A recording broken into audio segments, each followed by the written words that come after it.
साधा सदरा गळ्यात मफलर, नाशिकचा खासदार.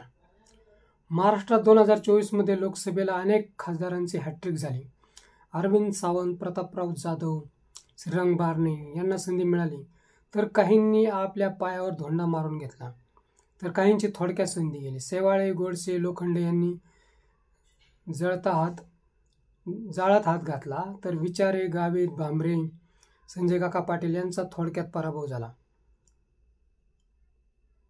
दानवे, गवळी यांचे रेकॉर्ड झाले असते, पण नियतीलाही ते मान्य नसावे. 2024 मध्ये अनेक अर्थांनी महत्त्वपूर्ण निकाल लागले. साधा सदरा व गळ्यात मफलर, रेल्वेने दिल्लीला जाणारा नाशिकचा खासदार महाराष्ट्राने पाहिला.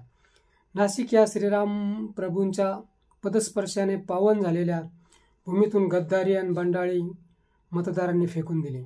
राजाभाऊ वाजे या तळागाळातील शेतकरी, साध्या व सरळ व्यक्तीला मतदारांनी दिल्लीचे तिकीट दिले. नाशिकचे मतदार शक्यतो खासदाराला दुसऱ्यांदा संधी देत नाही, पण मतदारांनी हेमंत गोडसेंना दुसऱ्यांदा संधी देऊन हॅट्रिकवर उभे केले होते.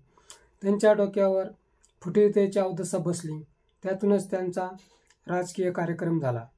राजाभाऊ वाजेंसारख्या साध्या माणसाला मोठी संधी मिळाली. संसदेलाही साध्या माणसाची महती कळली.